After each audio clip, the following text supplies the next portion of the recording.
lógico, lógico. E como é que tu lida hoje? Porque eu fico pensando o seguinte, Renan, querendo ou não, quando a gente fala de Brasil, eu ainda ouso dizer que o BIM é algo novo, né?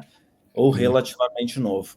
E para a empresa que presta consultoria, assessoria ou que vende o serviço, ainda enfrenta alguns tabus na hora de vender esse serviço, né? Como é que tu lida com isso hoje frente a esses clientes que são um pouco mais céticos com relação ao resultado?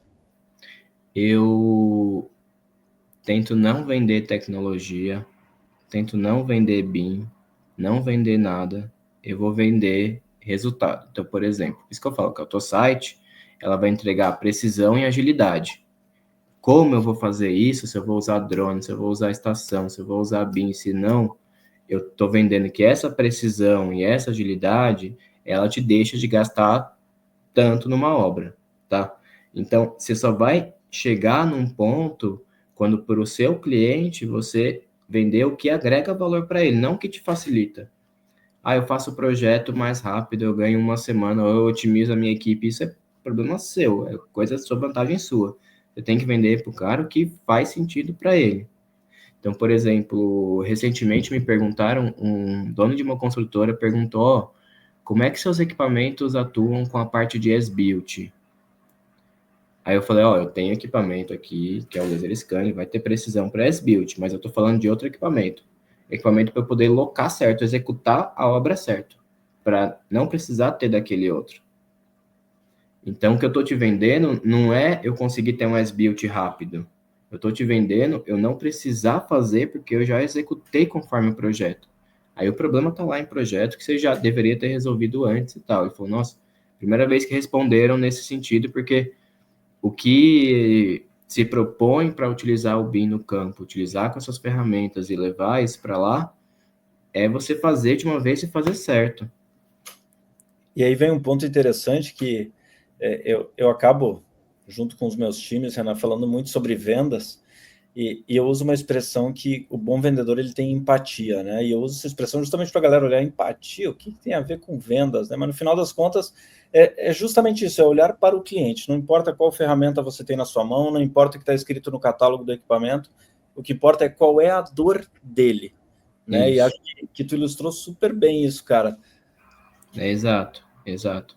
É entender, por exemplo, no cenário da construção, quanto o cara gasta por não ter tecnologia, ou na ponta, que eu falo para o meu time que está lá na obra, que eu também fiquei muito em obra usando isso, vou conversar com o mestre de obra, com o encarregado, com o pedreiro, e eu estou tirando função dele para trazer para o equipamento. Isso rola uma desconfiança, isso rola. O primeiro cara que eu tenho que vender, a primeira pessoa que eu preciso ganhar confiança é essa ponta. E é muito fácil, porque ninguém quer ficar fazendo o método tradicional de treino e tudo. Então, quando você chega em 2, 3 pontos que ganha a confiança dele, fala, ó, tudo que você pediu, eu tenho acesso aqui nesse tablet, eu clico num ponto, ele me mostra onde está no projeto, já está aqui. É aí que quando esse cara começa a entender, ele vai ir trazendo uma corrente interna da obra que fala para o engenheiro que vai chegar na mão de diretor, que vai chegar lá na ponta que o negócio é diferente, né? Então, você acaba atuando nas duas pontas, com o dono da construtora e com o mestre de obra que está lá, que ele é o principal impactado, né? O outro é financeiramente impactado, o outro é o tempo dele. É o tempo dele, é a responsabilidade dele que está em jogo, é tudo que é o dia a dia que está ali. Então tem que criar essas alianças para poder entender e fazer isso direito, sabe? É o primeiro passo para evitar boicotes de equipe, né, Renan? Sim.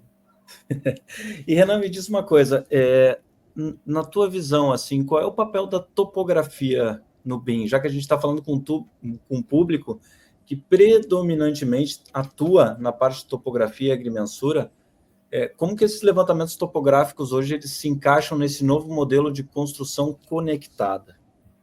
Eu acredito que eles precisam se complementar, tá? Existe uma esteira de que a gente vai utilizar.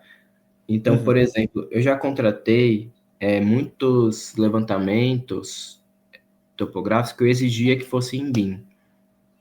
Por que eu exigia que fosse em BIM? Que eu queria que o cara me entregasse não só o levantamento que ele faz em 2D, a poligonal, porque eu preciso entender o entorno como um todo.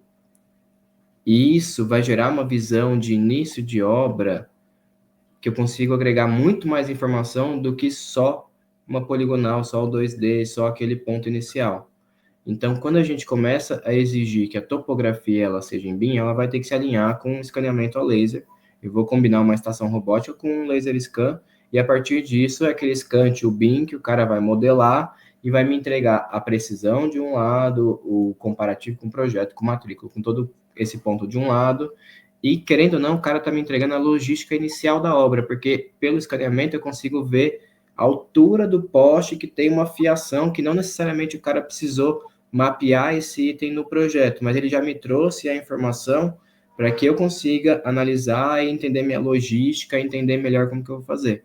Então, hoje, eu melhorar a entrega de topografia, ela é a base inicial para todo um estudo de logística de obra, para todo um estudo de comparação de divergência, invasão do terreno, tudo isso, ela entrega muito mais. Então, por que a topografia ela tem que trazer um cenário que vai me trazer em BIM? Para eu conseguir ter tomada de decisão de obra mais rápido, tá?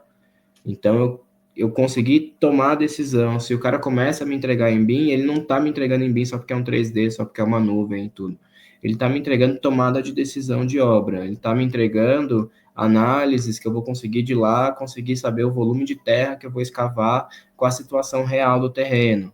Ele está me entregando semanas de trabalho que eu ficaria olhando e modelando a partir do 2D dele para poder fazer. Então, o cara que está entregando em BIM, ele está me entregando muito mais tempo, muito menos tempo de trabalho e muito mais decisões que são importantíssimas, tá? Eu não começaria uma obra se eu não tivesse um levantamento inicial que não fosse em BIM, para eu poder resolver esses pontos, tá? Então, isso foi uma das coisas que eu contratei lá na Calas lá em 2019. No primeiro, já foi assim, para todas as obras só contratou em BIM. Tirou todas as topografias que tinha, falou assim, ó, esse cara trabalha em BIM e ele me entrega esse tipo de coisa. Dali para frente, casou com o cara e até hoje contrata ele sempre, tá? Então, para quem é simpatia, eu não estou entregando só isso, eu estou entregando muito mais. Eu tenho que explicar para o cara também que eu estou entregando. Perfeito, aí conecta, né? E aí, gostou desse vídeo? Quer assistir o episódio completo na íntegra?